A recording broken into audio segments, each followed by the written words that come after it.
You ever been scrolling online or maybe just out in public and you come across language that is just awful? Hateful stuff that makes you feel frustrated or angry, and you're left just wondering, what can I even do about this? Well, today we're going to dive right into that because we're looking at the evidence based strategies for actually effectively confronting it. So, this is the big question, right? When you see that kind of hate speech, do you jump in and fight back? Or is it better to just ignore it and keep scrolling? The instinct for a lot of us is to do something. But what that something should be, well, that's exactly what we're going to break down. Okay, so let's start with the most common response. It's the one that's usually our first gut instinct when we see something really ugly online. It has a name. It's called counterspeech. And the idea behind it is pretty simple, pretty powerful. You see something hateful and you speak out against it.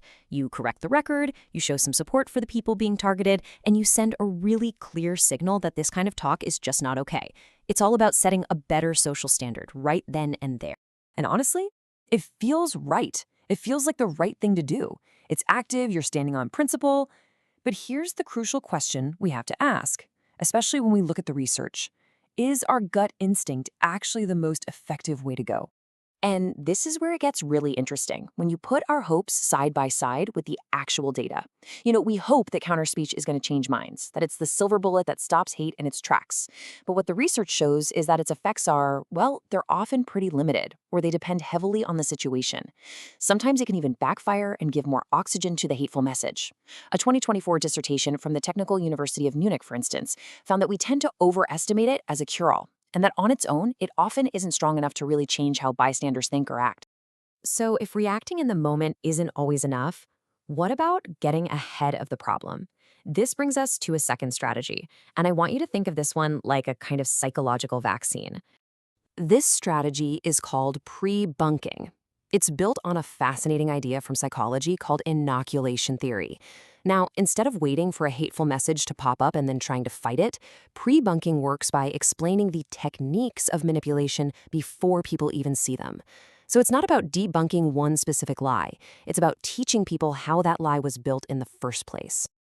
So here's how it works. It's a three-step process. First, you give people a heads up. You warn them that someone might try to manipulate them. Second, you expose them to a weak, kind of easy-to-spot example of that manipulation technique. And third, and this is the cool part, just like a real vaccine, this lets them build up cognitive antibodies. They learn to recognize the trick so they can resist it when they see the real, full-strength version out in the wild. And here's why this is such a game changer. Pre-bunking is incredibly scalable. Think about it. Instead of running around trying to put out thousands of individual fires with counterspeech, you can give a whole population the mental fire extinguishers they need to put out the sparks themselves. We've already seen large-scale campaigns do this and have measurable success in making people better at spotting these techniques. Okay, so we've got these two big ideas: the reactive strategy of counterspeech and the proactive one of pre-bunking. So how do we turn all this theory into a practical toolkit that you can actually go out and use? Step one, and this might be the most powerful thing you can do, is to simply name the technique you're seeing. Don't just argue about the content, call out the manipulative frame itself. When you say, hey, that's dehumanization, or that's a classic scapegoat argument, it completely changes the conversation. It forces everyone to look at how the argument is being made, not just what is being said. The second step is to act on a few key principles. So if you do respond, correct the lie briefly, but spend more of your energy strengthening the truth. Don't get sucked into an endless debate that just ends up repeating the bad information over and over. And this is so important. Show solidarity with the people being targeted. Protect them. Don't let them be turned into objects in a debate. And finally, think bigger than just one comment. Push for clear standards against this stuff from our institutions, the media, schools, and especially online platforms. All right, we've covered the research, we've talked about the tools. To wrap this all up, let's make it personal. Let's look at how you can start applying these ideas, like right now.